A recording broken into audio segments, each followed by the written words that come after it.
All right. So as we were going through this training this morning, talking through opportunities, designs, and campaigns, please stop me with any questions. Feel free to send them in the chat box, or you can unmute yourself and interrupt me, because I want to make sure that you walk away from this feeling much more comfortable with each part of command that we talk through, and I answer any of those questions that you have.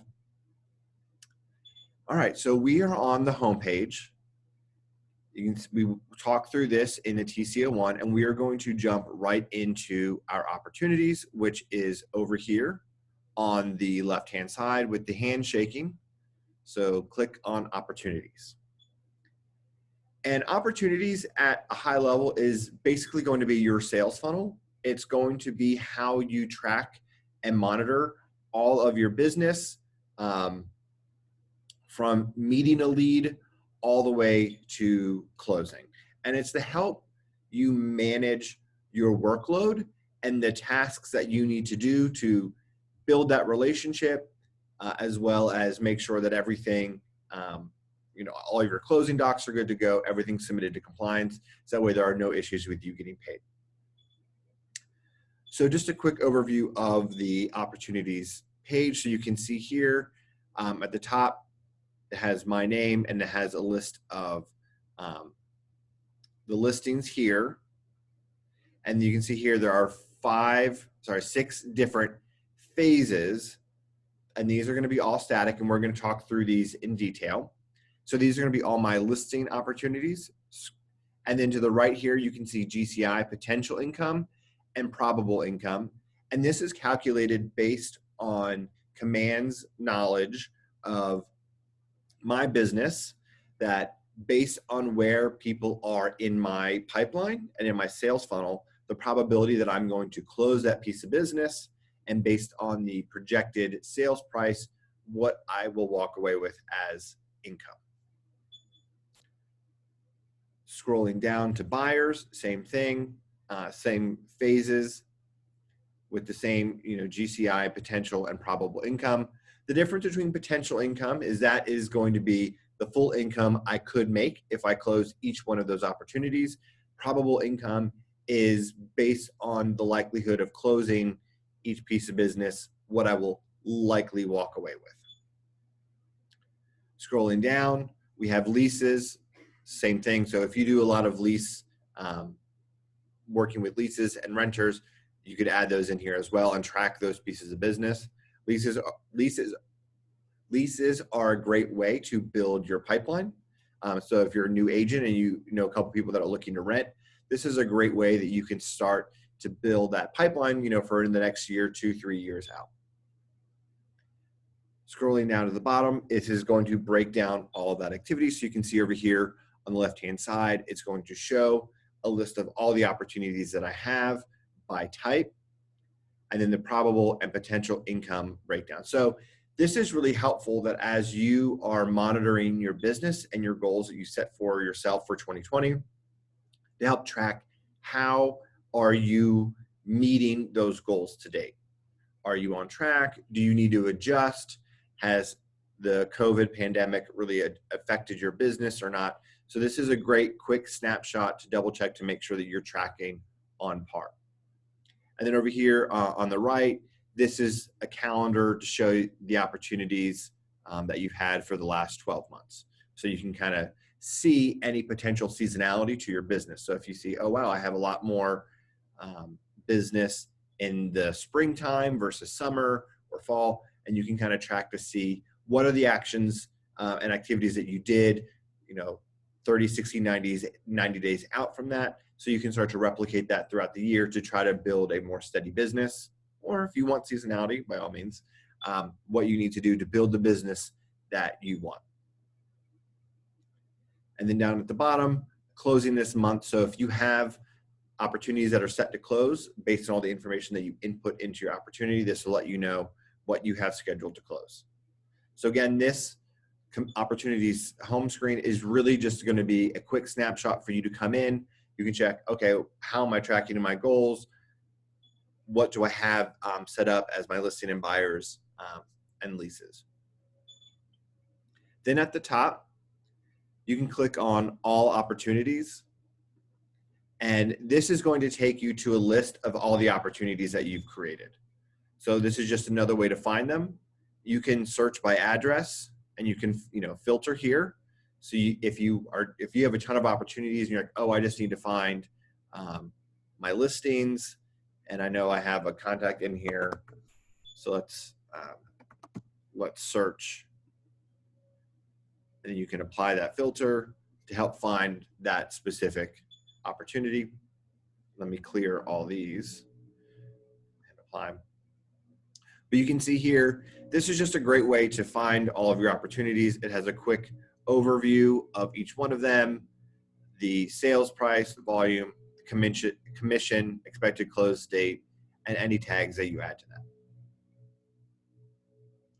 And then the other tab is all discussion. So if you have any notes or anything here, this is where you'd click on those there.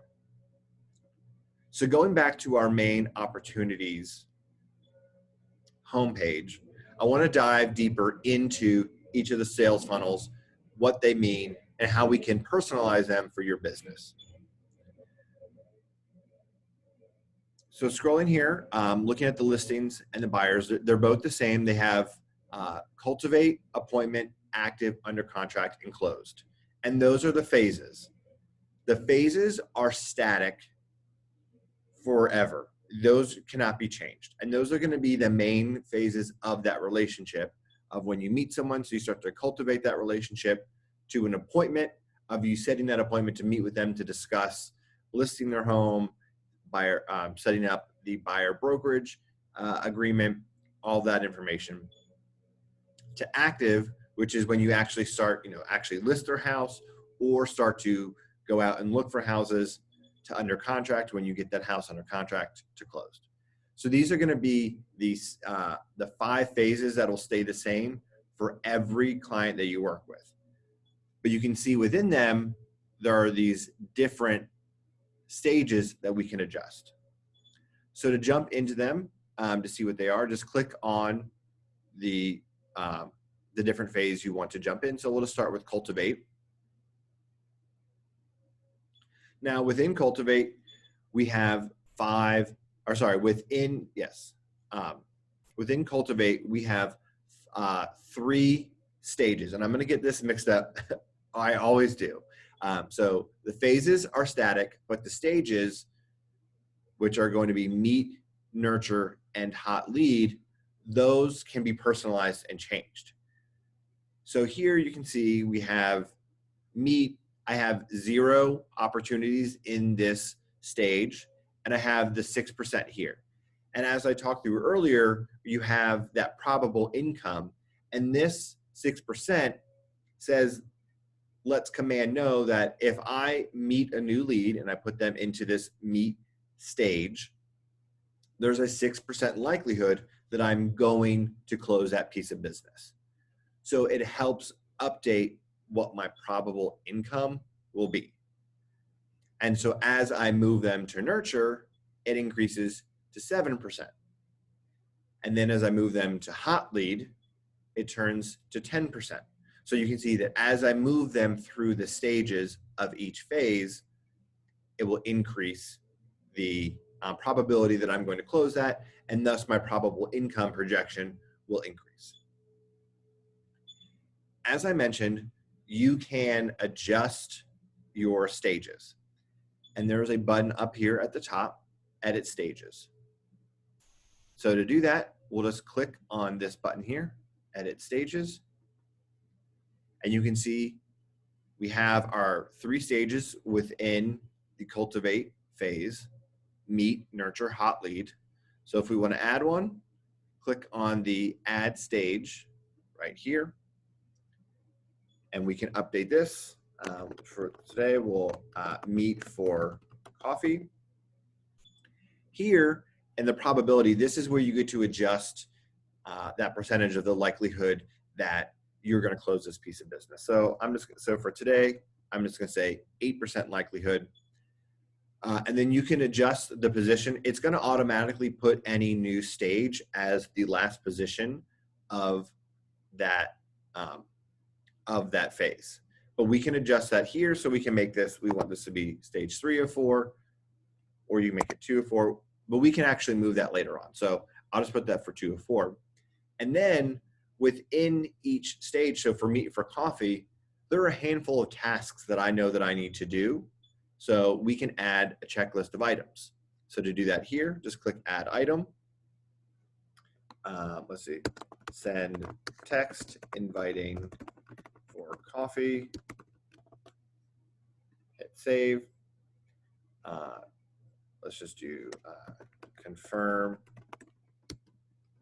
coffee date morning of meeting.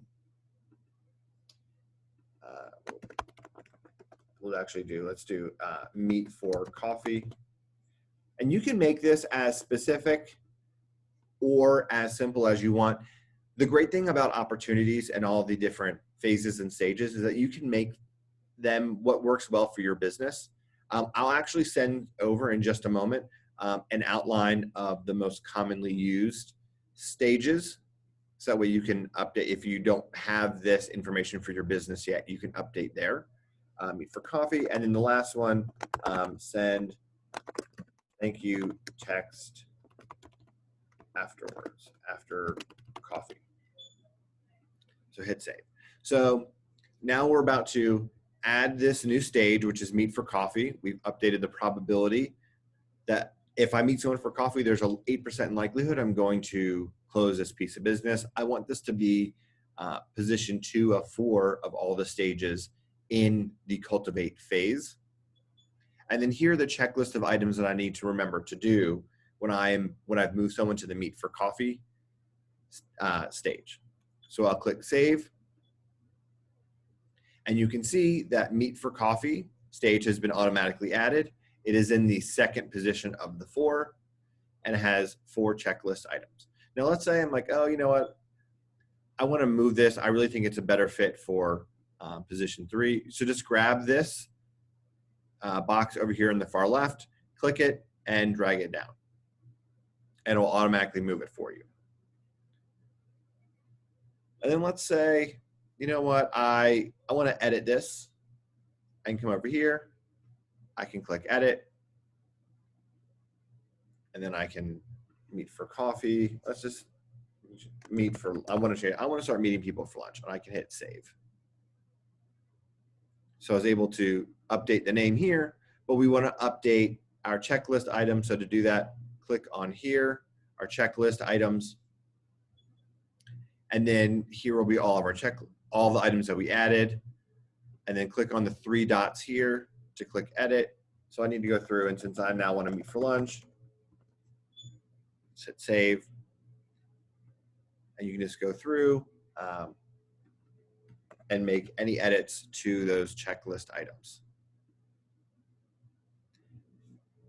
So now once you have added your stages for each one of the cultivate phase, I'll go back in here so you can see, all right, now here's meet, nurture, meet for lunch, and I scroll over and here's hot lead. So of that cultivate phase, I now have 4 stages to move people along. I've added those tasks that when someone is in the meet for lunch stage, there are specific things that it will remind me to do for that that stage. And to show you for appointment, you can see here, scheduling the appointment, scheduled, kept, post appointment. So you can see that these are all broken down into very specific activities that we would do for each one of those. Now, before we move on, I want to share with you, let me come over here to chat, some documents that you can use so that way you can set up your phases and stages if you don't have this information for your business just yet. Opportunities, let's do buyers and sellers. So I've just sent through the buyers and sellers handouts for the different phases and stages that you can use for setting up your business. And this is going to be the same thing here. We can edit the stages. Now you're probably curious let me come back here. So looking over here, you can see here we have a contact card. This is going to be an opportunity. And you're probably like, how does this get created? Well, I will show you how to create that opportunity. So up here in the top right-hand corner, we have a create opportunity. So you can click there, or you can come back to the opportunities home screen and you can click create opportunity. So I'm going to click it here.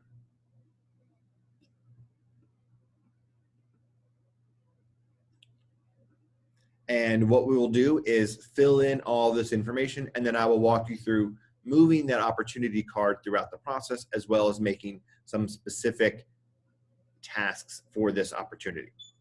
So just fill in all the information. So Market Center, Atlanta, Sandy Springs. This should auto-populate. If you're on a team, you should have your team drop down here. Opportunity type. This is where you would select if it's a listing, buyer, landlord, or tenant.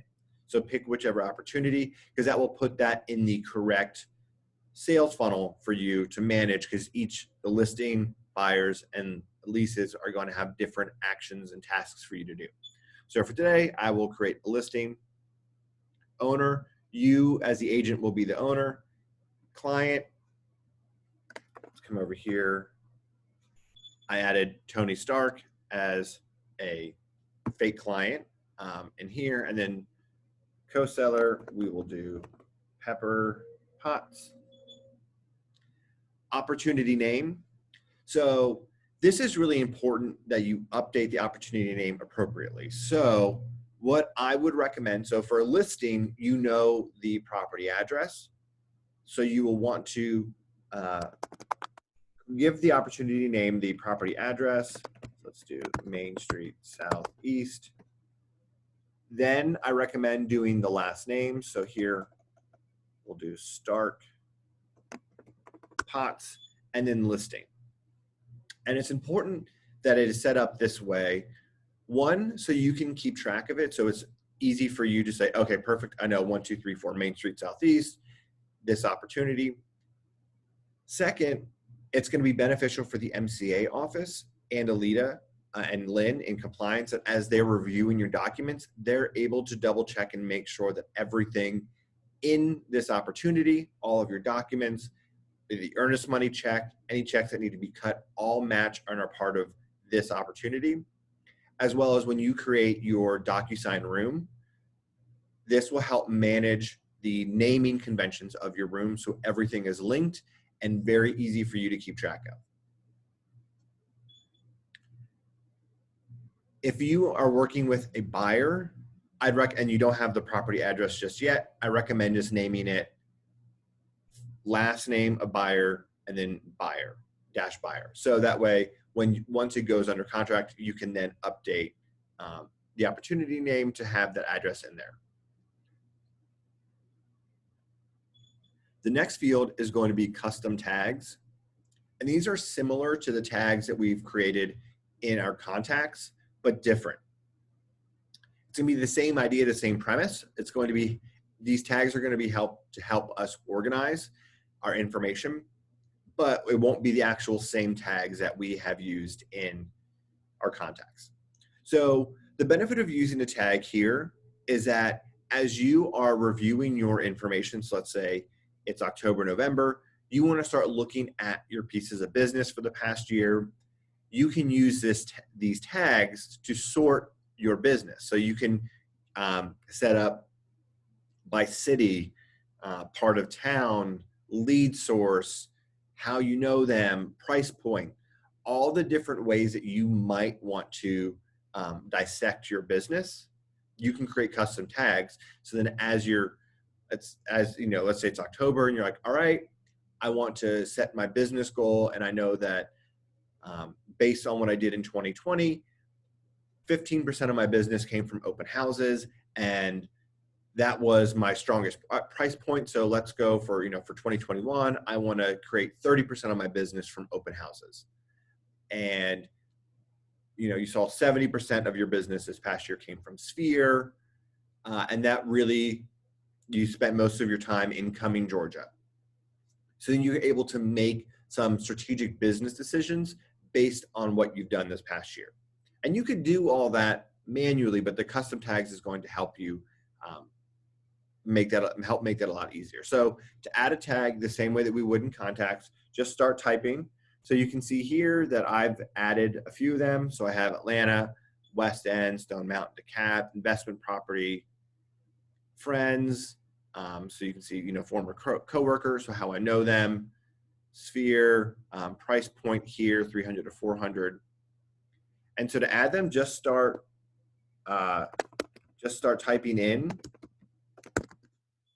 the custom tag, and it'll give you the option to create tag. Boom, there you go. And let's do 750 to 999. So I can create this tag. So this is gonna be my price point. We'll want to add it into Atlanta. We can add West End. So now I'm starting to add some tags so I can double check and see, at the end of the year, how many closings that I have in the West End. Is that a place for me that I can see my business growing, or is it a place for me that actually ended up taking up a lot of my time and didn't really provide the GCI benefit that I thought? The next is estimated close date. Again, this is estimated and it can always be changed. So knowing, having talked with Tony and Pepper, we want to kind of close by the end of July. So I'll add July 31st. Estimated list price, we talked about listing at $775. Commission rate, 3%. And for today's training, I'm just going to leave the opportunity phase and stage as cultivate and meet. But based on when you add this opportunity in, you can change that to whatever you want. So you can make it appointment, active, and then you can change that to whichever stage you want. But I want to show you how to move them along. So once you've updated all this information, click create. And it's going to take me to this details tab. And you can go through here, and anywhere that there is a pencil icon, you can start to make updates to. And you can see here, there's some missing information, but we haven't, appointment date, we haven't set the appointment, agreement 1. We don't have that information yet, so we'll just leave it be. But I know that their property address is 1234 Main Street, so we can start looking up 1234 Main Street.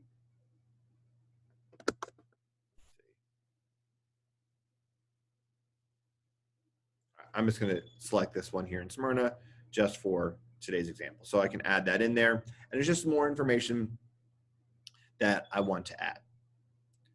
All right, so now that we've created the opportunity, let's go back into our sales pipeline. So now I can see here that in the cultivate phase, see, I get them mixed up all the time. In the cultivate phase, I have 1. So this is new, and it says sales volume, 775, which is what I just added, average time, 0.1 days. And that's the average amount of time that someone's in that, based on my business, they're in this phase, sorry. So I will click on this. So we can see here is the opportunity that I've created. So Tony Stark, Pepper Potts.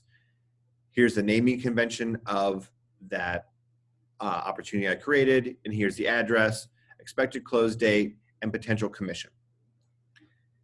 Here, because I'm in the meet stage and each stage has its own specific tasks, I can see here, I can click on them and it'll show me all of the tasks. So as I'm going through here, I can hit a check and that'll let me know, all right, I've completed this. So I've also gotten their email, but I haven't gotten their address yet.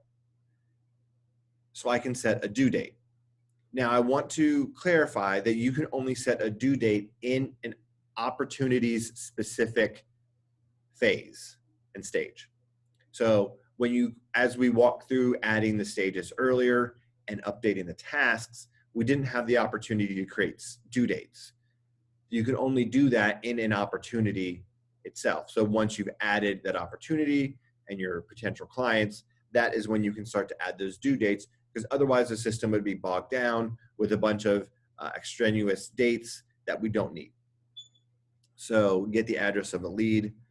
So let's say I met them this past Saturday at a party, and I want to get their address by tomorrow. And you can update the time. So we'll do 12. So tomorrow by noon, I want to get their address, and click OK. And the benefit of adding a due date here is that when you log into Command every morning and it's like, hey, what do I need to do today? That task list on that homepage or within the task applet will show you exactly what you need to do. And so I will know that when I log on tomorrow morning, I need to reach out to get their email address. And I can get their birthday. I can set that for tomorrow as well. So while I'm on the phone with them asking for their asking for their address, I'll get their birthday as well. And then hit close. All right, so let's say I've done all those things. I've got their birthday and their address. I can start to move them throughout the next stages of the cultivate phase.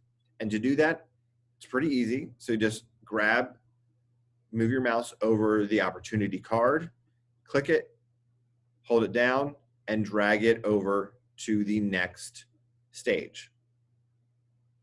And it will automatically update our information here. And you can see our task list has changed. So in the meet stage, it had 4 tasks. In the nurture, it only has 3. So I can click on this again, and this will let me know follow-up call, put seller on a drip campaign, send call to action. But actually, I remember talking with Tony and Pepper at this party this past Saturday, and they love their dog. They talk so much about their dog, and they know that, when they want a new house, they want to make sure they have a yard. So let me add an item. I'm going to add an item specifically for Tony and Pepper that send, let's do doggy treat pop by. And then I want to set a due date of this Friday the 15th. Just put a time on that and then click OK. So now I've added a task specifically for Tony and Pepper based on the conversation that we have, that this Friday I'm going to stop by and do a doggy treat pop by because they love their dog so much. So that is how you can add specific tasks for opportunities. And then as you go through these, you can just check them, and this will let you know that you've done 3 of the 4 things. Any questions on the phases and stages, adding stages, editing stages, adding tasks, due dates? This is a lot of information that I just went through pretty quickly, but I want to make sure that before we move on to the next parts of opportunities, that I answer any questions.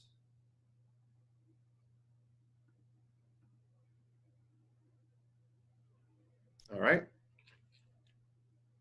Well, if any questions come up, please interrupt me and let me know. All right. So like before with the opportunity card, as we move them through the sales funnel, so we've nurtured them, I dropped off that doggy treat. Now I'm setting up meeting them for lunch. I'll continue to move, hot lead.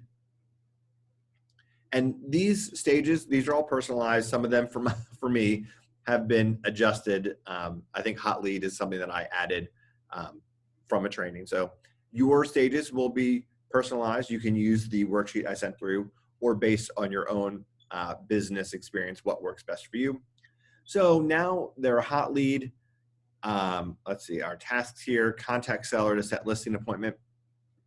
All right, so I've reached out to Tony and Pepper about setting that listing appointment. Now we are done with the cultivate phase, and I'm going to move them to the appointment phase. The way to do that, same way we move it from stage to stage: put your mouse over it, click it, grab it, and drag it to the appointment phase, and just drag it over there. Now, I will tell you, one of my skills is not moving opportunity cards. So there we go. So you can see that the opportunity has been updated. It is not in the cultivate phase anymore. So click on appointment.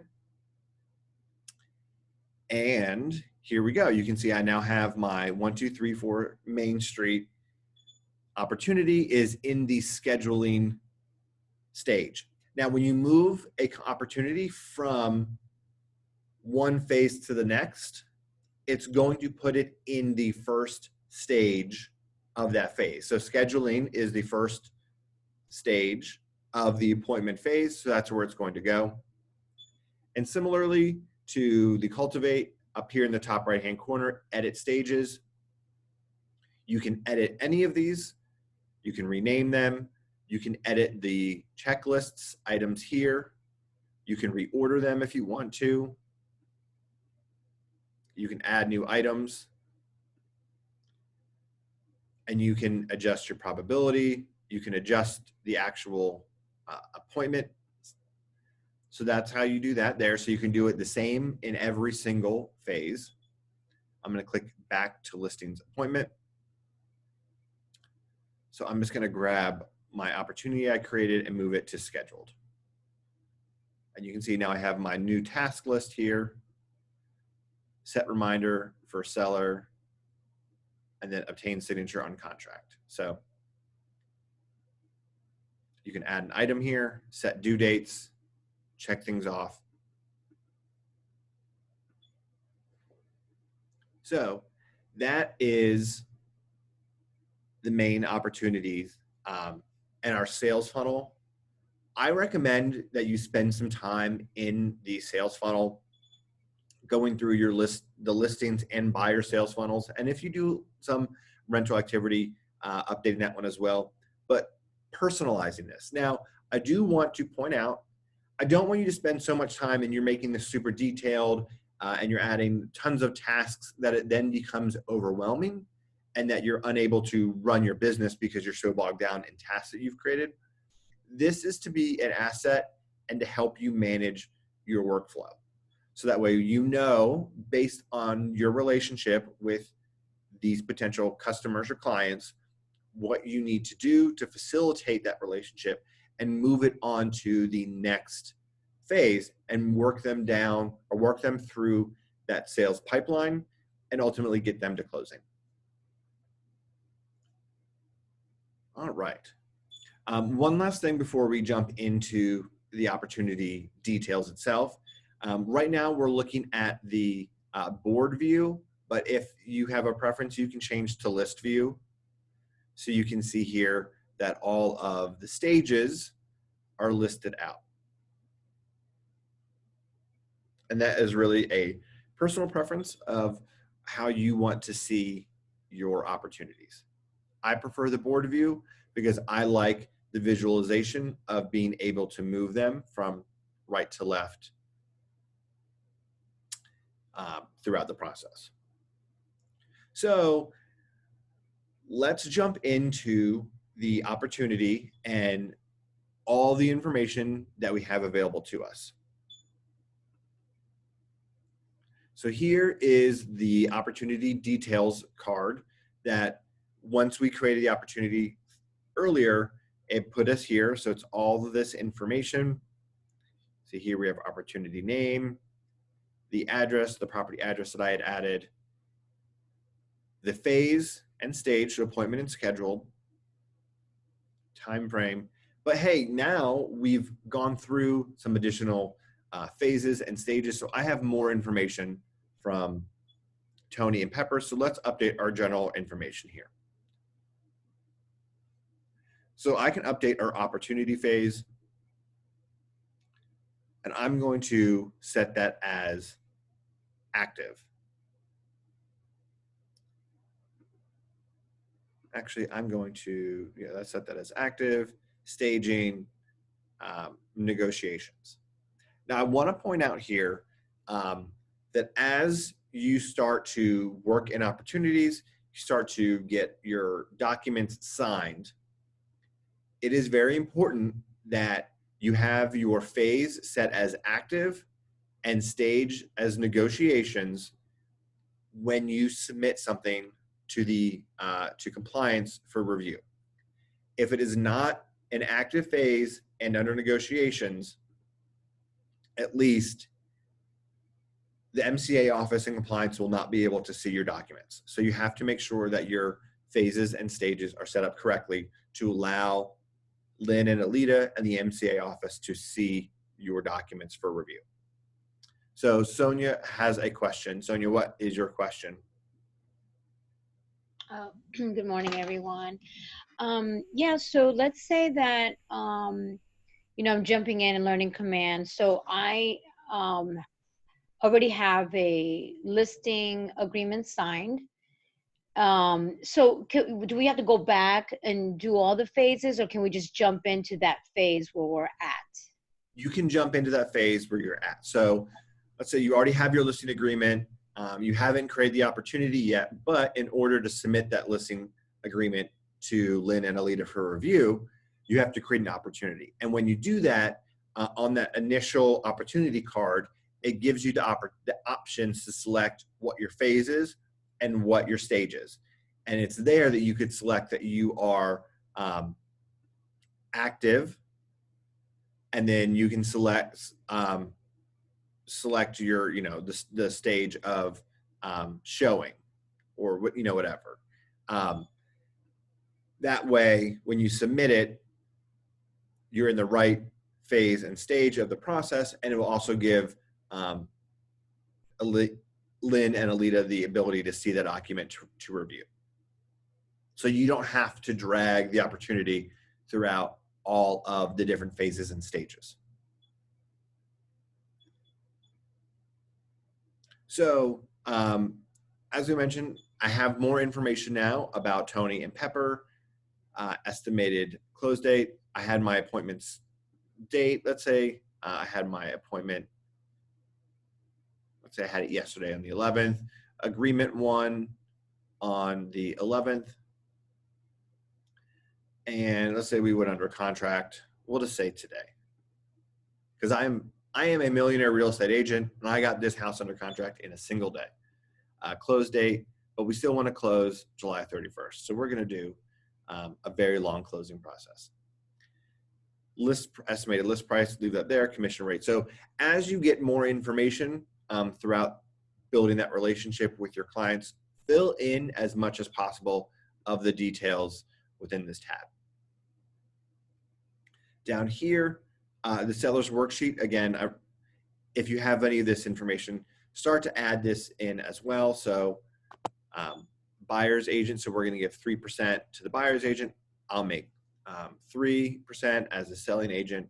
And if you have the mortgage balance, second mortgage, prorated taxes, and prorated HOA, this will be beneficial that as I go through the additional parts of opportunities, that you can compare what your seller's net income or net proceeds will be from this transaction.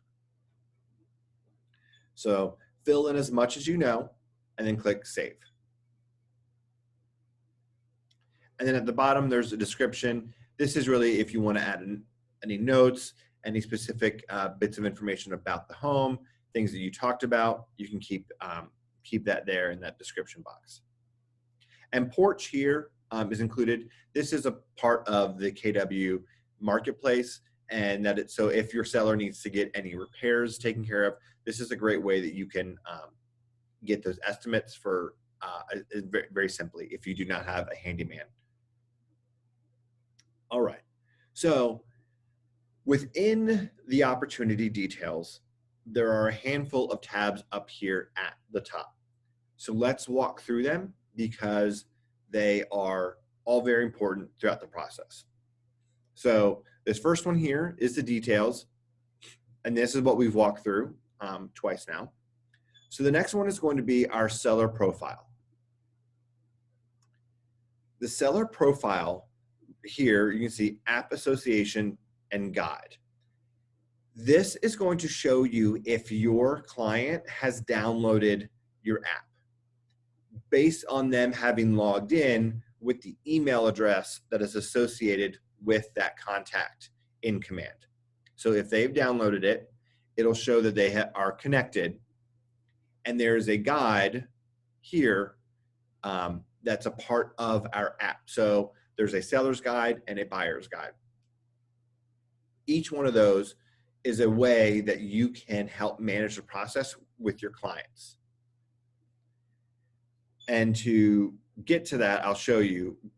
So we're going to take a brief detour out of opportunities, but we will come to consumer here, guide builder,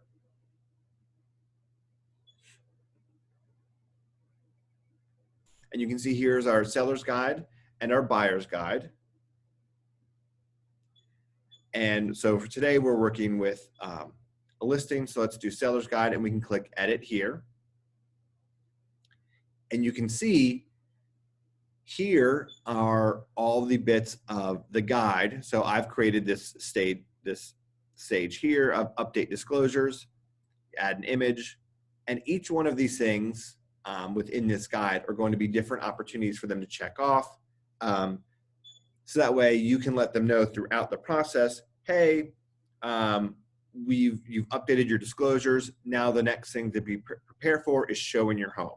And you can provide a bunch of information to help them prepare for home. And then reviewing offers, let them know what that's going to be like. So you can help manage the process for them from your app. So that way you can let them know, hey, if you have any questions on what we're doing or what's next, always feel free to check my app. And that way you can read what we're doing, what's happening. So that way you can maybe save you a couple minutes or having to reach out to me. So you can update any of this information. So if you want to update it, just click on it. You can come over here. You can edit your image. You can update the title card, the subtitle card. So this is going to be the information that shows here on the screenshot. But it does have a limited number of characters. I think it's like 250 characters. And then workspace text here. You can put as much information in this workspace text as you want. So this is a great place that, for buyers, for instance, so you can start to put in contact information for any preferred lenders that you have, home inspectors that you have, links to various resources. So if you have something on your website or you want to send that, if during showings, you can send them to a school resource so they can look up the stats and rankings about schools in the area that they're looking in. So you can put in as much information here as you want that's going to be beneficial. So then once you're done, you can click Save Changes. And if you want to reorder your guide, you just grab these 6 dots here in the left, and you can just drag it down and put it in whatever orders you want. And at the bottom, you can click Add a Step. Create a custom step. So yeah, so here, update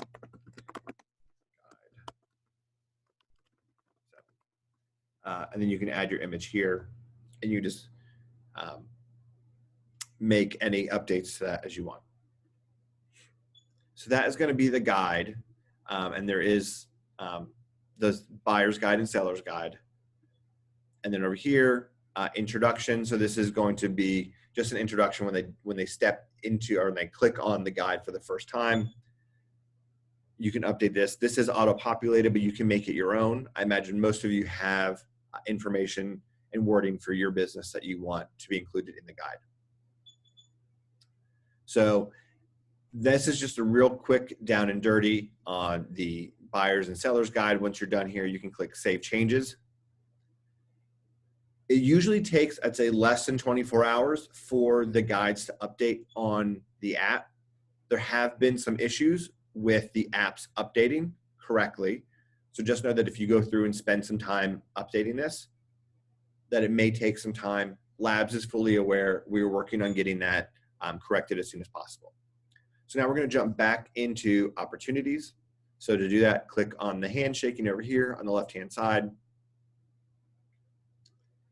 And then like I said, I prefer to come to the All Opportunities tab up here and find my opportunity.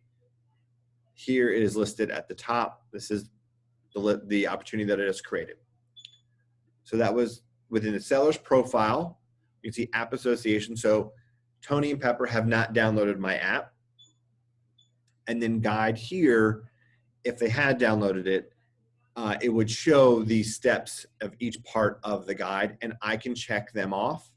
So I know, okay, we've done our disclosures, now getting ready to show the home, and I can check that off. So when they log into the app the next time, they know exactly what part of the process they are in. The next tab is going to be documents. And this is probably going to be one of the most important areas of Command. So familiarize yourself. This is going to be where we add all of our documents. So our listing agreements, contracts, amendments, all that information. So this is what's going to make sure you get paid. Here, I'll walk through all the information and let me know what questions you have. So you can see here, there is a bunch of information here. Starting on the left, we have different folders. So this example is a listing. So you can see we have our listed folder. And within that folder, we have our listing agreement and then a series of documents that would most likely be associated with that listing agreement. So if you had a legal description, community association disclosure, seller's property disclosure, and lead-based paint and our two Rawls group disclosures as well. So you would add all of those documents here. Now you can do that two ways. You can come over here and click Add File, and this will have a pop-up, and you can manually add it. So if you're using .loop or RDocs or any other system besides DocuSign, you will have to likely manually download them. Or you can use DocuSign, which I'll show you how to do that in just a moment. You can also attach multiple files up here. So you can attach multiple, just drag and drop the file into the respective folders.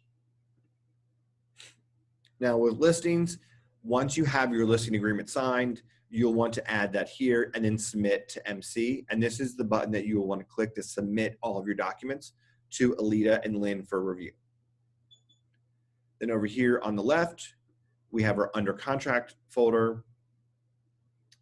So we have our purchase and sale agreement, counter offer, all of the different documents that'll most likely be related to your purchase and sale agreement.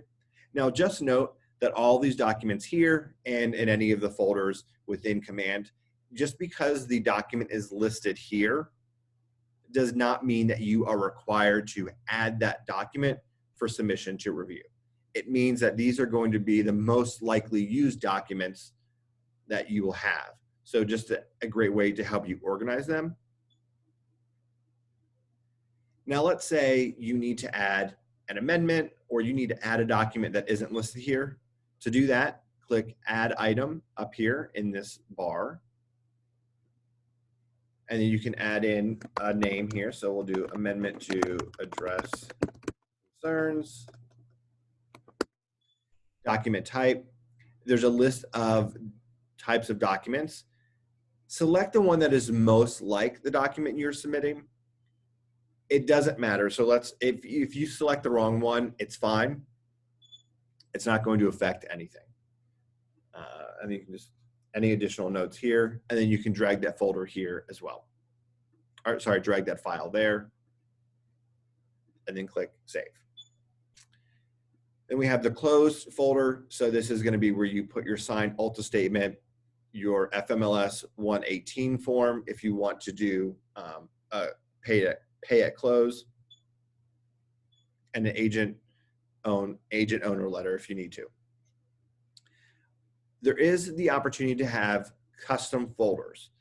And this is going to be really beneficial because one of the benefits of opportunities in Command is that this can become your data storage for all of your documents. So I would recommend that throughout the process, you add everything into this opportunity so that in a year, let's say you get a new computer or your computer crashed, you lose everything, and your client reaches out to you and says, hey, do you have the inspection report? I don't remember what it said, but we're having an issue with our new house, and I just want to double check to make sure this wasn't something that we missed.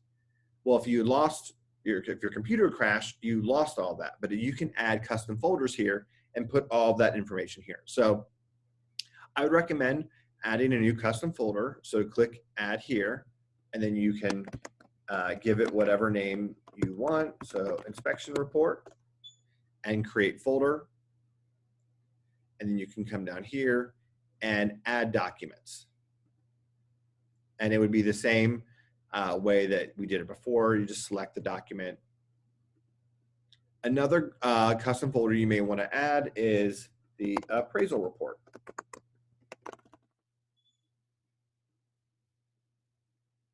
And you can, you can add anything you want here. So if you have specific documents that you like to use for your business or anything that comes up, I would recommend you add that here into custom folders. So that way those documents will live in Command for eternity, and you don't have to worry about saving them on your desktop or a Google Drive folder or anything.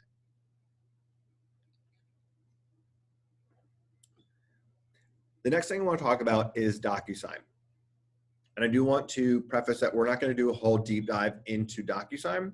That I have training every Friday mornings at 10 o'clock. And the previous DocuSign trainings are on the KW First Atlanta YouTube channel. But DocuSign is KW's preferred document e-signature platform, and it is integrated into Command. So to get started with DocuSign,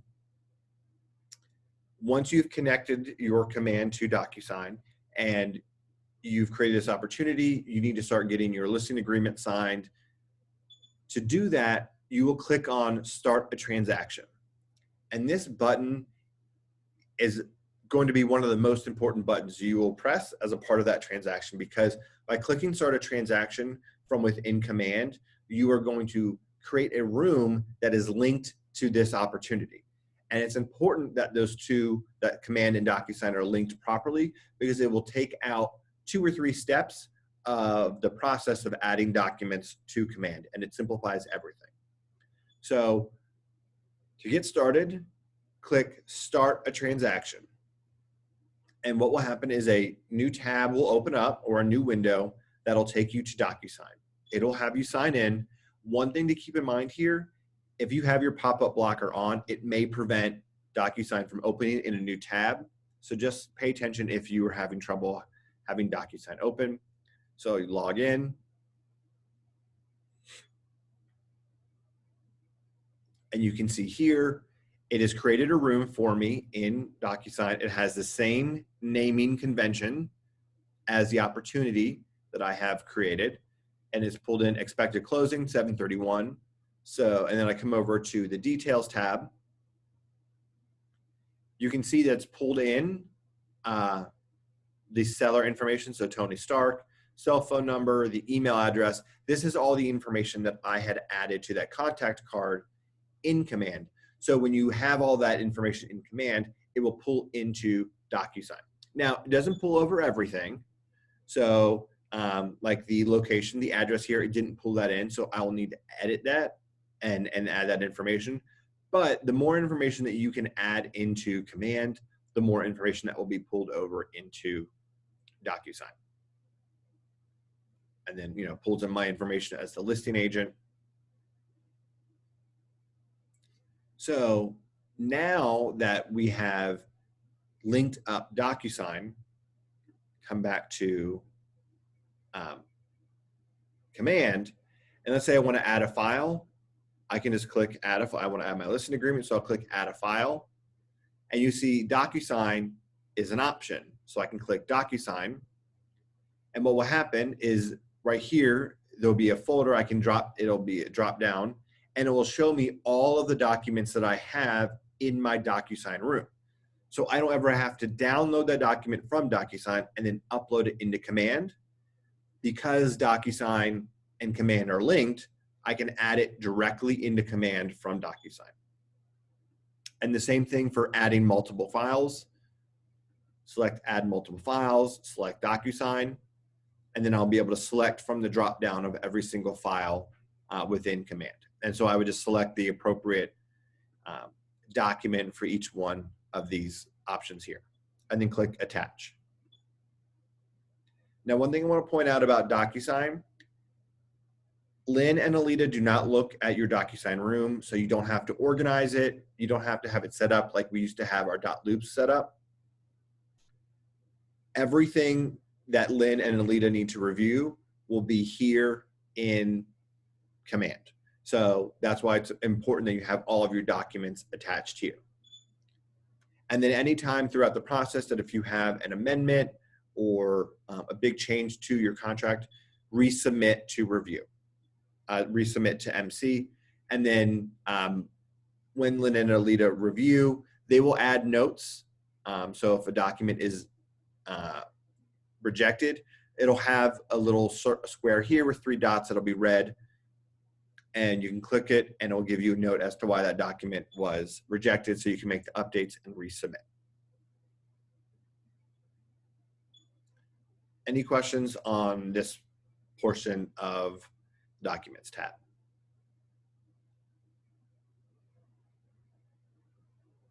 All right, so I'm going to continue through the process. We're going to go to offers. I have a quick question. Okay, yeah, what's up? Okay, so we have like the new guard changes. We just had some new changes. Everything is going to be updated, and then so when we go to start transactions, whatever we need will be there, including the updated docs. So yeah, all the documents that you need with the guard changes will all be in DocuSign. Perfect, thank you. You're welcome. So going into offers, so this is new to Command, and this is a tool that we can use to help compare offers and share that comparison with our clients. Now, in the state of Georgia, we are required to share every offer with our client and share them a copy of the purchase and sale agreement. And this is a great way for us to do that, as well as provide the value of a comparison. It's also going to be needed that we put the offer in here to have our commissions tab light up. Not getting ahead of myself, but the commissions tab will in the future replace our green sheets. The MCA office is still working with labs to make sure that it has all the information that we need here at First Atlanta before we'll start using it. So just so you understand the process and the goal. So for offer, right now we currently don't have any offers, but we can add a new offer. So let's click on this. Initial offer 1. Let's do, I like to date things, so let's date it today's date. So initial offer 5/12/2020, create offer. And now we will just go through the process and everything in Command. It really is step by step, and quickly put that information in here. So close date, so we know we want to close on 7/31, so we'll just update that here. And then click parties. And so anywhere that there's a red asterisk, we have to put in information. So the buyer, so we'll put, let's make this Ronald McDonald for today. But I don't have to add their email address, the phone number, because that's not required. But we will, want to select, they're pre-qualified. Then the agent's name. So we'll do Mike Ray. And I don't have to put his email or phone number, but if you have it, I always recommend the more information you can put in, the better. And then I want to put my phone number in here just so my clients have easier access to me. So then we'll go through terms. So scroll up to the top. So things get kind of, tricky here. So you can do, we'll want to break down the cash versus financed amount. So let's say they want to do $75,000 in cash, and they're going to do $700,000 in financing. And that is how we'll get the sales price here. So this is when double checking that loan exhibit will be really important for how you update this information so you can compare those offers. So earnest money here, you can just put in cash. So if they're going to put, let's say $10,000, you can put that there and it'll automatically update the percentage. Or if they just say we're going to do, 1.2%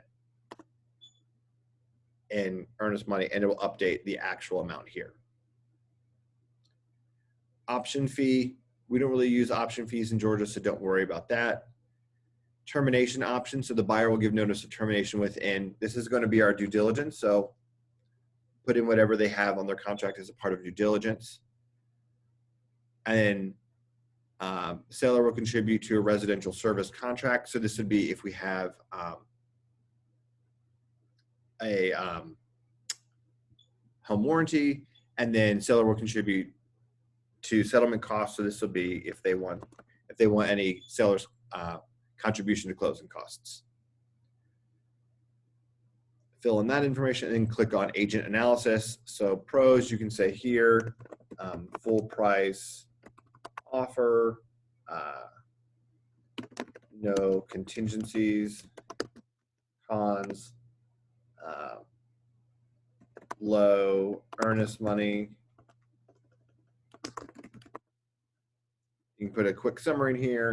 I like this offer. I have, whatever you want to put in here. I've worked with their lender before and he always closes. Whatever you want to put in there. And then click save. So now we have the opportunity. We can accept that offer. We can reject it. We can add negotiations, edit, add analysis, send offer, remove offer. So let's add a negotiation. So negotiation 1, and then click next. And it's going to be, the same process. So we probably don't want to do that right now, but you get the idea of you can edit. So that way, if you go back and forth, let's say you want to send the offer. So let's, we want to send this to our clients. So click send offer. This is going to input their email address that I've included automatically. Subject title, let's do 1234 Main Street Southeast, offer for review.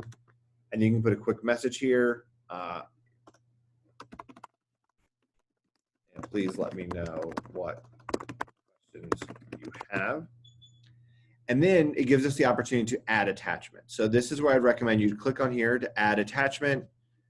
I'll just pull up. Let me just do,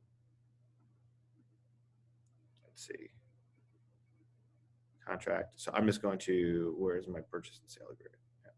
So I'll just add the purchase and sale agreement, and you can add the the exhibits here as well. And this is going to be a great way to make sure that your sellers are actually getting the documents that they need legally. You can click here to send a copy to my email, so you can get a BCC. You can preview what the document is just to make sure that you added the right one, and then you can click here to preview your email, but it doesn't look like it is working properly. So that is how you would send an email, and you can compare all of your offers. And then let's say they like this offer, they want to accept it, we can click accept. And now when we click accept, you can see the commissions tab now becomes available. And as I mentioned earlier, this is what's going to replace our green sheets. But in the time being, still use green sheets. So here's where you'll be able to update our sales price, any changes into commissions, and it'll break down our royalty fees, anything that we have to pay out. And this will update based on your cap status. So you can see here and any other donations you want to make. Now, the one main thing that the reason we aren't using this because it doesn't calculate our FMLS fees properly. Excuse me. So we're working on getting this updated. But this is a great way that you can just keep track to make sure that your commissions and everything that you were expected to be paid is proper and correct. Sorry. To the right is notes. This is if you want to add any notes. So let's say you have had a long working relationship with this person. You can start to add notes of what it was like to work with them, what the process was like, any issues that they had. So that way, let's say in 2, 3, 4 years, they want to work with you again. You can remember, okay, I know that they only like to look at houses on Saturdays. They really like Indian food. So you can start to say, okay, all right, well, let's go look at houses on Saturday. And then afterwards, let's go to this Indian restaurant and grab lunch and talk about the showings. So you can add that information so you can remember it and you don't have to worry about an Excel document or losing anything in the future. The last tab is timeline. And this is going to be really helpful. So if there's ever that time where someone's like, well, you didn't send this to me, or I never got this, I didn't sign this, you can see this will keep a track of all of the activity for this opportunity. So let's say you submit your documents for review and they don't ever come back. You can say, hey, Alita, I submitted my documents on 5/11 for review. I haven't heard back yet. I'm closing in a couple days. Can you double check it or whatever? So just to make sure that that you are doing all the things you're going to do. But I mean, this literally has everything in here. And this is all for you. This is going to be all personal information, and you can filter over here by dates, activity type, and individual. So if you want to see about like MCA office or clients or whatever, you can sort there.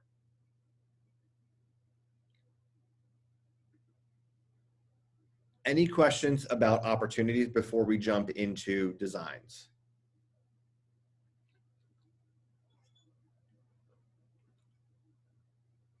So ultimately, just think of opportunities as your pipeline and your sales funnel. It's there to help you manage your workload and to remind you of the different tasks that you need to do to facilitate your relationships and keep everything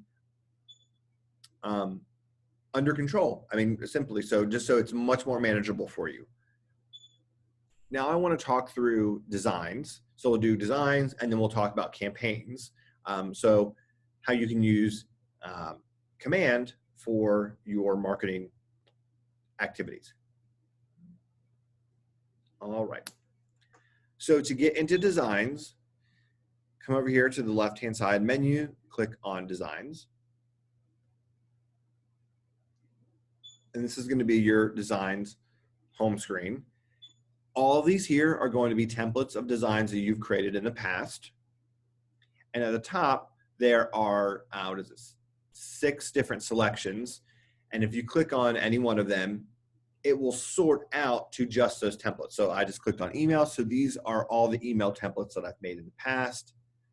These are my landing page templates, my social media posts, print, when I don't have any, agent sites, and videos. So that is how, if you were like, oh, I want to come back and I want to copy this social post, this just listed that I created for a previous property. I want to update it for a new listing that I have. Or you can start from scratch and you can create a whole new piece of marketing. Now, when I say scratch, I really mean just start over, but not really entirely from scratch, because Keller Williams has created a whole marketing suite of templated assets that you can just go in and make some quick changes, update an image, update a little bit of copy, and you're good to go. So you don't have to spend hours creating a piece of marketing from scratch. So in the bottom right-hand corner, click on the plus sign. And this window will pop up with different selections of marketing that we can create. So if you want to create an email, a piece of social media, a print flyer, a video, or an import PDF. So in the last couple of months, Command has allowed the opportunity, if you have a piece of marketing that is a PDF, you can upload it and it will actually allow you to edit the PDF. Now you do have to make sure that you have the copyright usage for any PDFs. You can't go stealing pieces of marketing, but you do have that capability here. So for today, let's start with social. So I'll select social and then click next. And if you're going to import photos or text from a listing, you can click here and that'll automatically update or show you the listing search capability, but you can add that later on as well. So I'll click next.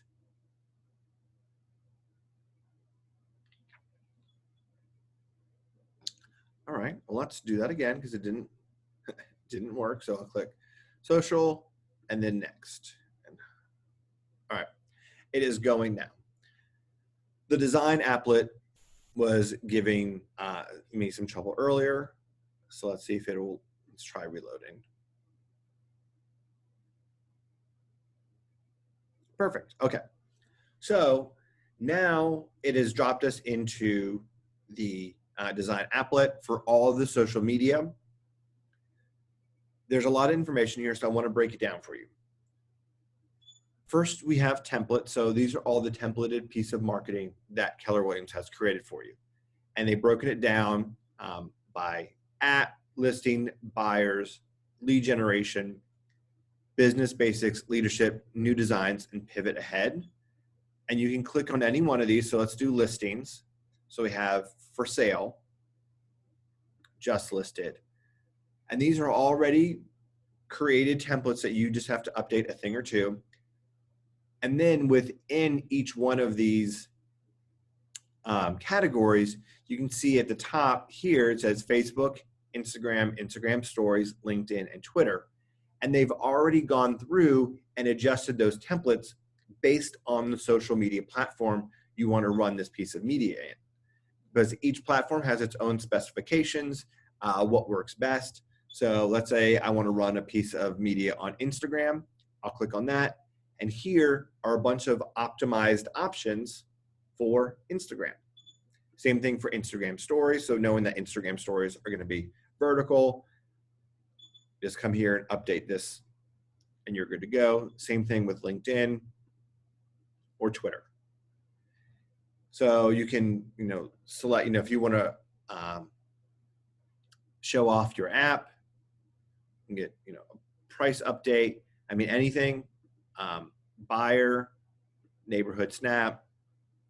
There are endless, nearly endless options for marketing that you can create for yourself.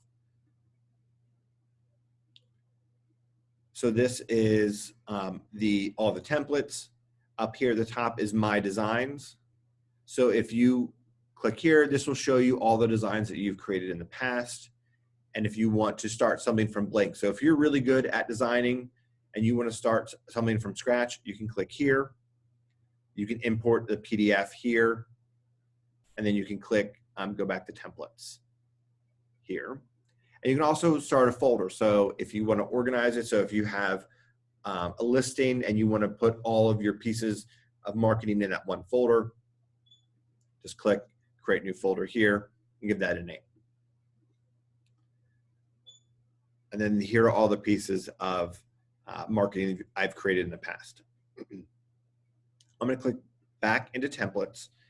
And now before we actually start making a piece of marketing, I want to come over here to the plus library.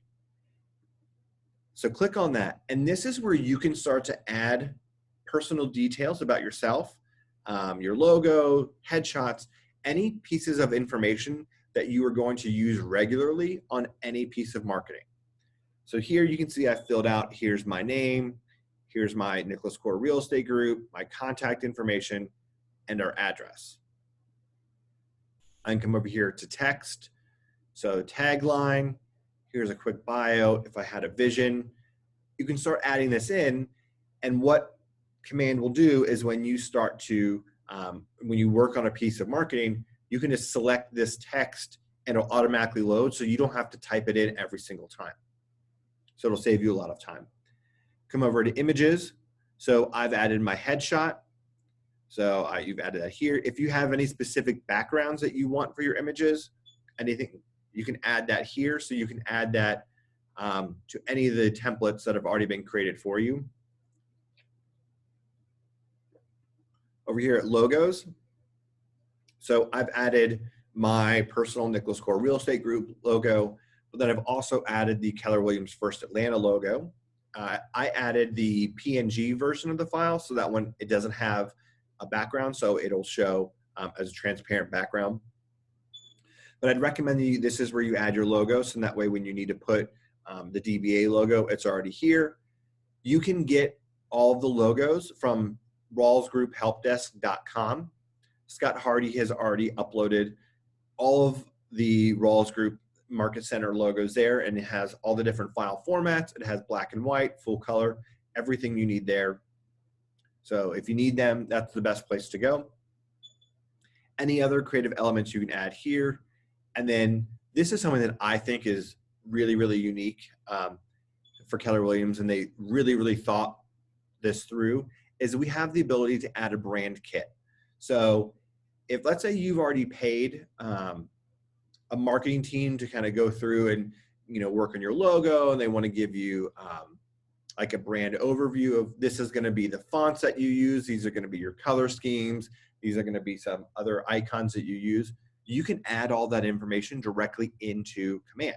So if you want to, if you have specific colors, you can click add here and you can select that color, or if you know the color code, you can type that in here. So like, I don't know what it is, but so that way you can have your specific colors added in here. So that way you don't have to try to figure it out, and you can make sure that all of your pieces of marketing that they've created for you in the past all match what you can create for yourself here. And then you can add a font. So let's say you have your own unique font, or there's a specific font that you want to use in all of your pieces of marketing. You can add that here, and then it will search for the font file. So this way you can ensure that your marketing is cohesive across every single platform and whoever creates it. So to me, this is a really, really great aspect to make sure that your marketing matches your business and there's no confusion from consumers. So let's create a piece of marketing real fast. So let's do buyer, let's do a neighborhood snap. I really like the neighborhood snap because you can show off some unique information about the neighborhood and highlight this on Facebook. So I'm just going to, for today, I'm just going to use the Facebook. I'll come right here and click use.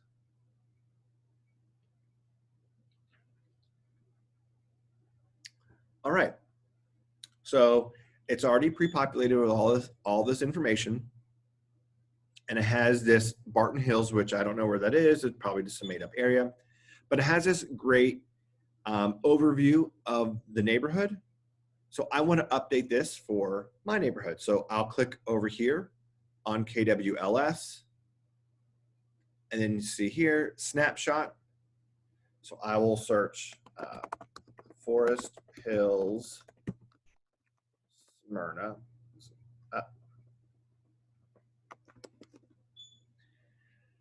All right, so here we go. I'll just click this and it creates the snapshot. Now it gives me two different options. It gives me one that's just going to be more of a rectangle, but then it gives me the vertical option.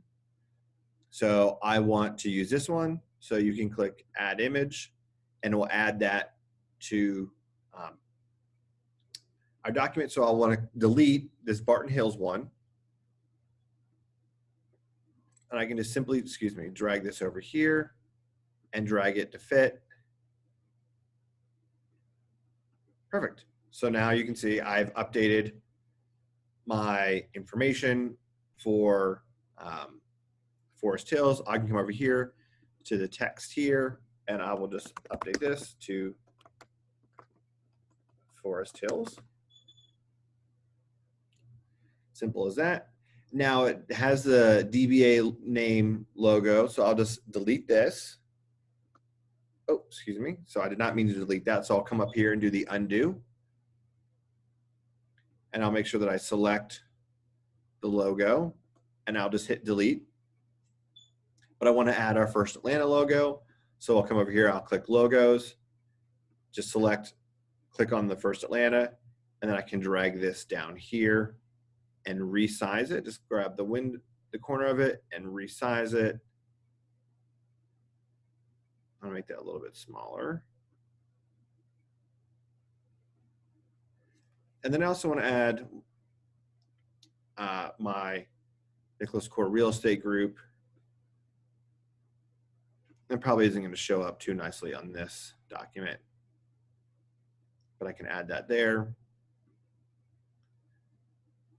And let's say I want to update this picture here, and I have a listing in Forest Hills. So let me come over here. Let's do 3354 Dunn Street, Southeast in Smyrna, Georgia 30080. All right. So I just hit select here, and it should theoretically pull in. Here we go. Here's the listing. So I'll select this one here, select here, and now I can just start to add in any of these pictures. So I want to get rid of this photo here, and I'll just drag that there. So now, let's say I want to recenter this. I can just double click on it, make it a little bit bigger, move it up. Perfect. And then click done.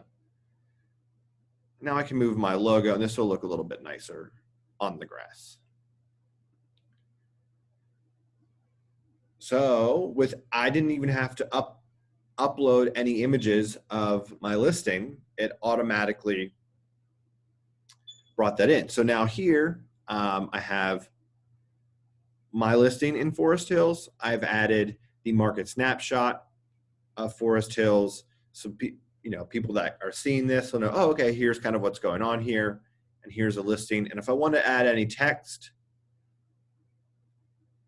here's where I could just add some quick text. But remember over here in the library, I told you if you add all that information, you can literally just click on it and it will show up. So I'm going to make this white. Let's come over here to fill color. Oh, we don't want fill color. Text alignment. Let's do white. Okay, yeah, so click fill color. So I can add text over here, Nicholas Core. Now, if I had added, sorry, I'm trying to select this here, and then fill color, I'm just trying to make this white. So that way it shows up over here. If I had added a font earlier, I would have been able to select that font from the font library here, and I could adjust this font to anything I want.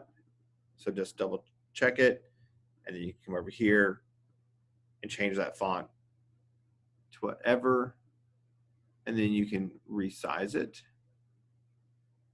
so that way my full name fits there. And let's come back to text, because I want to add some subtitle text. So that'll help by selecting well, actually that seems a little big. Let me click on it again, hit delete. Let's come back to text. Let's do body text. 3354 Southeast, Georgia 30080. and then just make this, grab the wrong thing. So I grab the image there. I can just hit undo to, undo to put it back, and then select the text, and I can move the text wherever I want.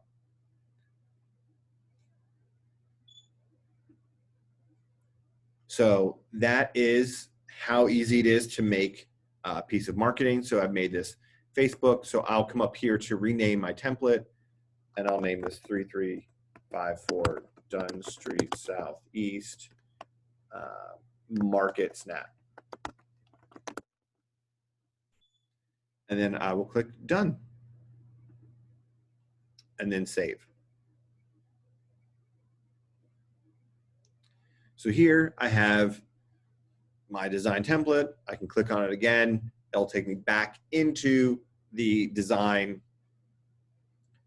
editor, so you can make any changes that you want to it. And then just click back to come back here to templates. So you can, add any additional, if you want to create a listing presentation, a for sale, anything you want. Any piece of marketing you will probably ever need has already been templated for you here in Command. Any questions for you, or any questions for me on designs?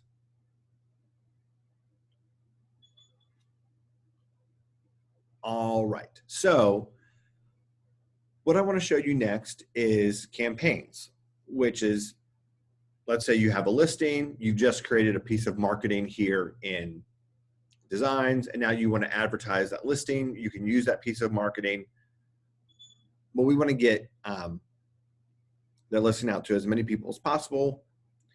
So we'll come over here to the megaphone, which is campaigns.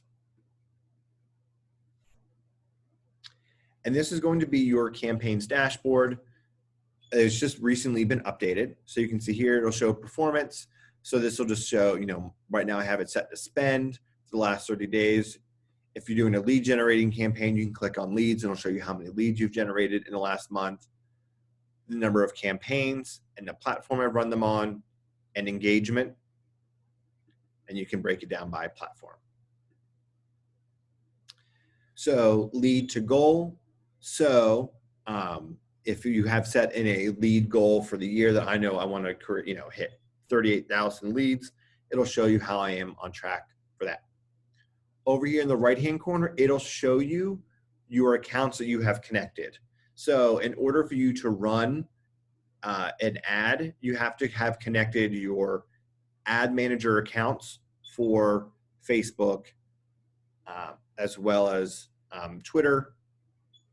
So I have my paid accounts here for Facebook, which will also run across Instagram. And then here's my email, my Gmail. And then for social posts, I've also connected my Facebook. There's a difference between the ad manager accounts and social posts. Yes, they'll have the same login information, but the social posts are going to be when you want to schedule to have organic posts go live on your Facebook page, your business page. And then the ads manager are only going to be when you are going to promote a piece of content as an ad from your business page. So just so you can keep track of them. And if you want to add or edit, just click manage up here and you can add any accounts. So you can see here I have my ads manager and my post scheduler for Facebook set up. I can add a new account. And let's say you have multiple business pages on one Facebook login. That's fine. You don't have to add that account in multiple times. I'll show you in just a moment that you can select different business pages to have the ad come from when we create the ad in just a moment. And so if you use Twitter, you can set up Twitter and then your Google Ads words. So if you want to create a search campaign, you can do that here. You can also do that in your settings. So if you come up here to top right hand corner next to your name, the drop down arrow, click on settings, and you'll be able to go into the connected devices and connect Facebook and Twitter that way. Along the top here, so we're currently in our dashboard, we have paid ads, emails, direct mails, and social posts. So these are the different types of campaigns that you can set up. Paid ads are going to be the paid posts and advertisements across Facebook. Emails is going to be if you want to send out an email using MailChimp, which I did a deep dive into, and I'm happy to talk to you about this if you want to.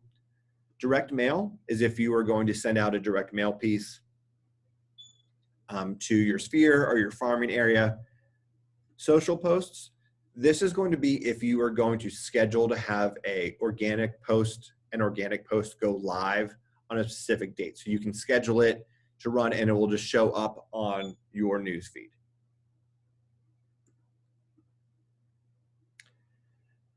When we have KW email working, so we don't have to use MailChimp. So we do have our command email that's working that is used for smart plans. We're still figuring out who is going to be our HTML email provider so we can send out those types of emails. At the moment, MailChimp is still our partner, but hopefully in the next couple months we'll have worked it out. Ideally, it would be an internal platform similar to command email has become, but we're still working on that. So as soon as I have any more information, I will share that with you. So I want to create a paid ad. So you can do that. You can click on paid ads and it'll take you to your paid ads dashboard, or you can, and then we'll click on create a new campaign. And I'll walk you through all this information in just a moment. So let's create a new campaign. And this here will select what type of paid campaign do we want to use. I would recommend social ad because that's what we're going to do today. But if you wanted to do direct mail or email, you would select that here. So we'll select social ad. And then everything with command, it's step by step. So we'll just start at the top and work our way down. So enter campaign. So we'll do lead gen, and I'll name it today's date. But name this whatever is going to work well for you so that way you can keep track and manage all of your paid ads. So today I want to advertise a listing and I want to run across Facebook and Instagram. So I use both those platforms regularly. I like them.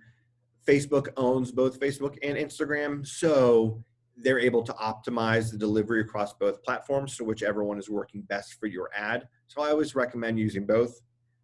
You do not have to have an Instagram account to run on Instagram. It'll show as your business account or your business page.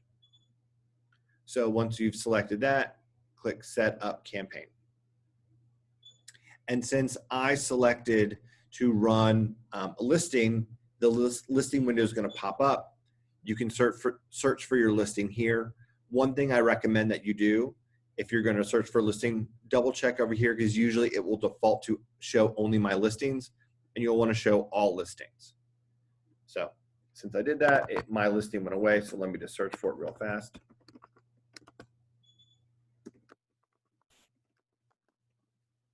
And then click search. And it will pull up both the Georgia MLS and FMLS listing. Select which one, either one, it doesn't matter. So I'll hit select. I just have a question. Let me check this real fast. All right. Okay. So now what we'll do is we'll just fill in the information. So we can see that it's pulled in automatically. My listing image, I'll be able to adjust that in just a second. So let's do, we'll start with our ad text. And as we update the information, it will automatically update over here on our preview screen. So main copy, it's going to pull in text from your listing. I recommend you update this to, whatever you want. Mid-century ranch in Smyrna's Forest Hills neighborhood, fully renovated basement with fence in backyard, located near the Battery and Smyrna Market Village. So I actually spent a good amount of time yesterday playing around with my ad copy and seeing what some other people doing or have done and what's worked well for them. I'm not a great copywriter. So what I found in the recommendation was don't put any of the stats about the home. So don't put 3 bedrooms, 2 bathrooms, 1,200 square feet, or, any of that information. Really talk about, get an idea of the location of it, maybe some of the highlights of the home, some of the benefits, who could move in there. Obviously you have to be careful and compliant with fair housing because we don't want to say anything to discriminate against one group of people or the other. And then, any of the benefits of its location, so near the Battery and Smyrna Market Village. And then another thing that works really well for ad copy is emojis. So I'm not a big emoji person, so it's out of my comfort zone, but hey, if they work, let's use them. So here in the bottom right-hand corner of the main copy, it has a little emoji tab. So you can just come over here and it'll show you some of the frequently used emojis. I recommend you search home. So here we have this nice little emoji with a house emoji with the tree. Now it's going to automatically put the emojis at the end of the text. So just cut that and then, paste it. And then just some other fun ones. Let's see, the little heart eyes. So let's put that here because who doesn't love Smyrna, Smyrna's Forest Hills neighborhood? And then the Battery. So we'll do, let's search for baseball.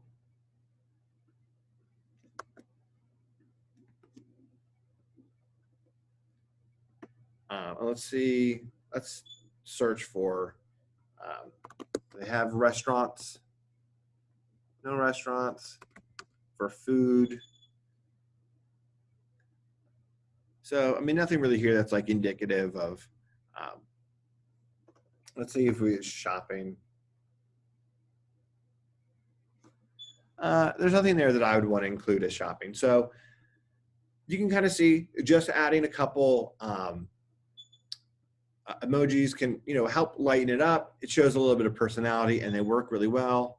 And then another one that people have recommended using is pointing. So if you just use this, point it down, the down arrow, so that way you can see over here, as I've added those, it's pointing down to the image of my listing. All right. One thing to keep in mind is you have up to 250 characters for your main copy, but I would recommend you try to keep it so that way all the copy appears. Once it gets to a certain number of characters, it will hide it and it will just show in ellipses, and we don't want to have that. We want all of your copy to show so any consumer on Facebook or Instagram knows exactly what it is this ad's for and what they might want to, the benefit of clicking it. So our headline here,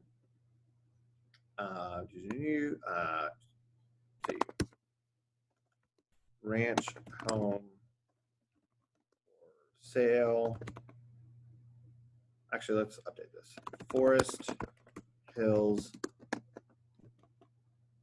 home for sale, only $385,000. Now, one thing that they recommended is to include the sales price in your headline, so that way people know what the price is, especially if you're going to use this for lead generating. You don't want to get a bunch of people that think, oh, this house is only going to be, $150,000, and then you talk to them like, oh no, that's way too much money. You want to kind of use this as a way to make sure that people know exactly what it is that they are clicking on, and you can find the best leads and the best potential buyers for this listing. And then description, something like fall in love with this of a kind home. Click to view, click for a virtual tour and all of the, let's see, and learn more about the home's features. And you can see that updates down here on the bottom right under the ad. So this is what our ad looks like so far. So once we've added all of our copy, we can select Save Ad Text, and then we'll go to Add Media. Now, because I selected the listing, it automatically pulled in this image. I could edit that. So I could click Change Image, and it will show me all of the images from my listing. So if I wanted to use a different one, or if I wanted to add images from my computer, I can choose from designs, or I can upload. And let's say you made this really beautiful design in Designs. You can select Browse Design Library, and it will show all of the designs that we have possible. But let's go back to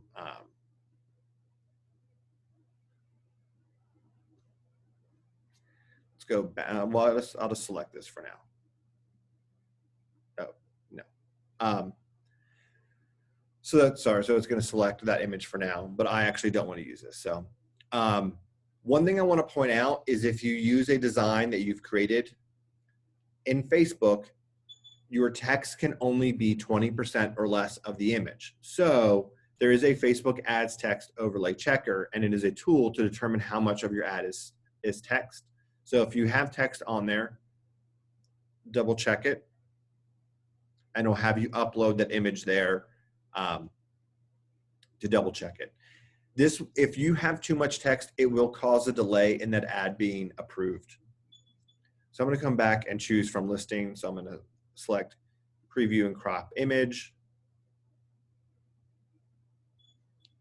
and it should load. I'm just going to hit save image. Oh, it didn't load at all. Okay, so let me just do this again. See if I change it. All right, well, I don't know why the image is not loading, but for time's sake, I want to move on. Next, we'll want to add our DBA logo. This can be the same logo that you used, you uploaded to your library in Designs, but I'd recommend that you upload one that doesn't have a background. So let me just upload that really fast. So I have them all saved on my desktop. So you can see here, these are all the folders and all the different versions of the logo. And I'm going to recommend the PNG one so it doesn't have a background. And you can see there, it's loaded. And then you can include the ownership statement. Each office is independently owned and operated. And then click apply. And then click save add media. And then our next is going to be Facebook and Instagram options. So here's where I was saying, you can, if you have multiple business pages, you can select which business page you want this ad to run under. So for me, I'm going to select Nicholas Core Real Estate Group. I worked with an agent the other day that had like 15 different business pages, and they all showed up here. So you could run one ad from one business page, another ad from a different business page, set it up any which way you want. The next is going to be our Instagram ad position. So since we selected Instagram, I'm going to recommend that you run it as an Instagram ad and not an Instagram story. The copy doesn't show up in the Instagram story, so I would just keep it as Instagram ad. Our next is going to be our destination. So if we want to use a lead generation form or a landing page. So if you want to run an ad for lead generation, this will use the Facebook lead generation tool that will capture all of the information for you and it'll automatically load that into your command and let you know that you have a new lead. Or if you don't want to do that, you can just use a landing page or site, whichever one you want. And then you have buttons, a button at the bottom. More often than not, learn more is going to be the most simple one, but you could select sign up, contact us, or apply now. So learn more. Destination URL. So here's where you can put in whatever URL you want. You can send them to your website, a different page. If you've created a page in Command, you can select choose site, and a drop down of all the different sites that you have created will show up. So here I created a landing page for this listing at 3354 Dunn Street. So I'll select that. So we are good to go. The next is going to be add targeting. It's going to default to a 20-mile radius of the city within my listing, but I want to update that. So I'm going to use custom settings. You have two options here. You have target my database and target a custom audience. You can do both at the same time, or you can just use custom audience. If you want to target your database, just select it, and then you'll have to select a database there. So we'll want to create a new audience. So to do that, click on create a new audience, give your name, new audience. I'm just going to do today's date, target by tags.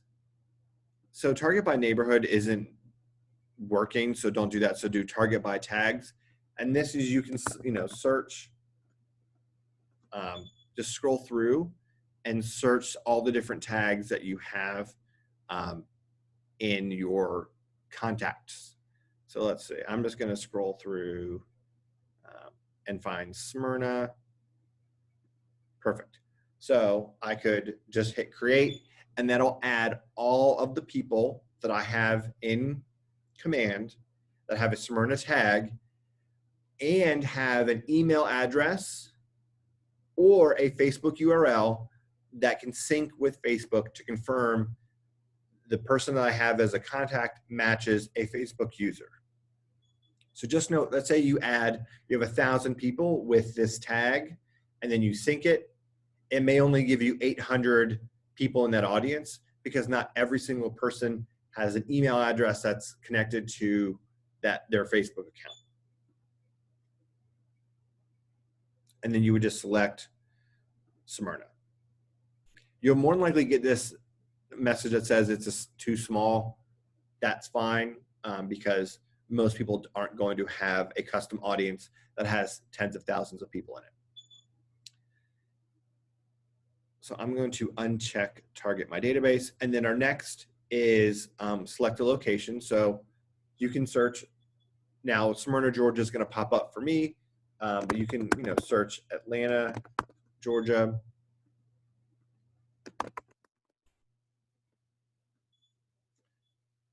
And I can select Atlanta, and then I can adjust the radius to be more or less. You can just type in here. So if you just want to type in 25, you can do that, or you can hit plus, whichever one works. Not all cities auto-populate in the location field. So try to find the city that's closest to your listing or the area that you want to advertise in. And then we want to do some expert targeting. And this is going to be some interest targeting that will overlay on top of our geographic targeting. And this is going to help make sure that we are delivering our ads to people that are actually interested in this listing and interested in real estate. So to select that, click add or change interests. And this pop-up window will show up. And it has a bunch of different interests here. And each one of them has an audience size. I'm going to recommend that the two that you use are Zillow and Realtor.com. So click Zillow and then search Realtor. Maybe you can search, what is it? Is it Trulia? Yeah, Trulia. So these are going to be people that have liked and or are using Zillow, Realtor.com, and Trulia. And you can see at the bottom, I have 3 interests selected, and then click Save Selection. And these are my audience sizes. So you can see that at most I have 36.5 million people in the total Zillow audience. And then they're going to overlay my 25-mile radius around Atlanta. So then once I'm done with that, I'll click save Facebook and Instagram ads. Now, you're going to want to add additional interest targeting. You're like, oh, I want people like mortgages and mortgage calculator and like parks and this, that, and the other. Don't add too many interest targeting on there, because the more interest you add on, the smaller and smaller and smaller and smaller your audience is going to be. And especially if this is a lead generating ad for you, you don't want to have such a small pool that you don't get any leads. Leads is all about volume, so you're going to need as many leads as possible. So click save Facebook and Instagram ads. And then our last item is going to be duration and budget. So it's automatically going to set your campaign to start the next day and automatically run for 10 days. You can edit this to run as long as you want, so you can run it through the end of the month. So it'll be 18 days. And it's going to also automatically set your budget to $30. So it's going to update that channel to 83. I recommend, I'd say probably at least, $1 or $2 a day. So you may want to do, let's do like $40. You don't need to spend a ton of money, but just you want to spend enough. And then right here, it will default to distribute evenly across channels. Uncheck that and then select the use automatic placements for Facebook and Instagram ads. So this is what I was saying earlier about Facebook owns both Facebook and Instagram. And by checking the automatic placements, Facebook will see which platform is delivering the most number of impressions and most leads and best leads for you, and will start to optimize the delivery of your ad to the platform and the placements that are working best for you. So let the system work for you, so that way you can get the best delivery possible. So that's why I use automatic placements for Facebook, Instagram ads. So once you've set your timeline or your total duration of your campaign and your budget, use automatic placements, select save duration and budget. Once you're done with that, you would click publish campaign.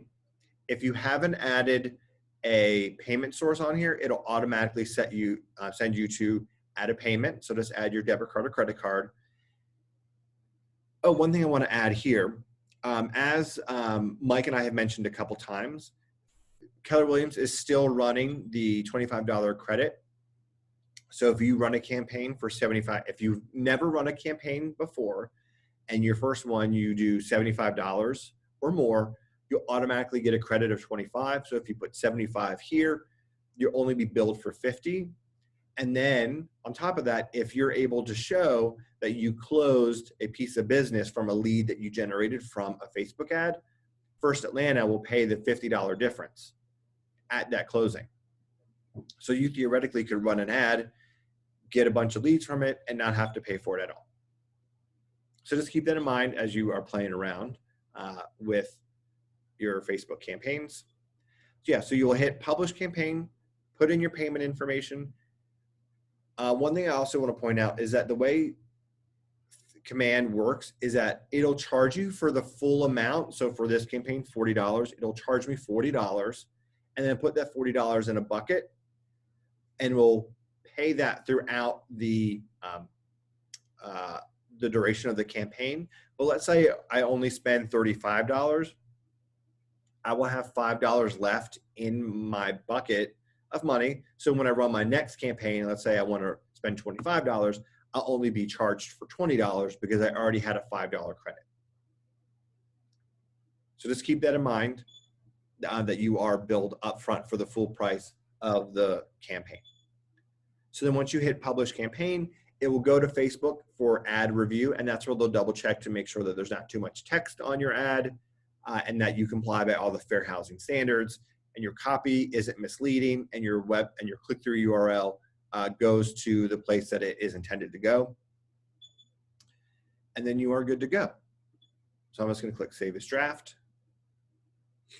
So once your campaign is live, then when you come to your homepage, this will kind of give you a quick overview of your activity. So in the last 30 days, you can see I have one active campaign.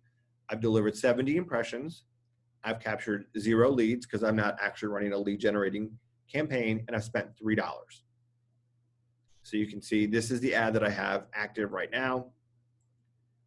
It's supposed to schedule for a month. I have a $31 CPM, which is terrible. So I'll need to work on that. But I've gotten 7 clicks for 31 cents each for a total spend of $2.19. And then you can see my goal is to advertise listing.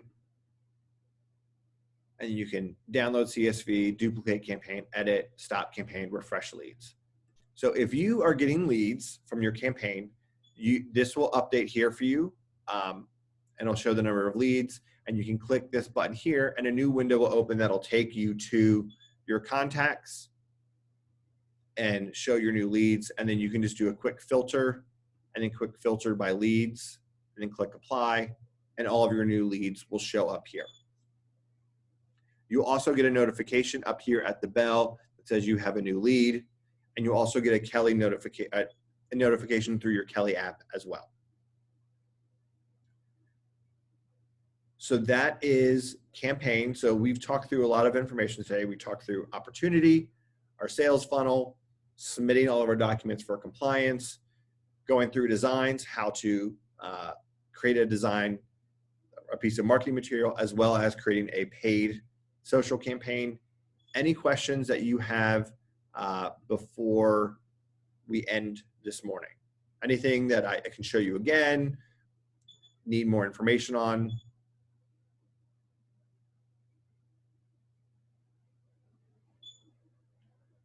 All right.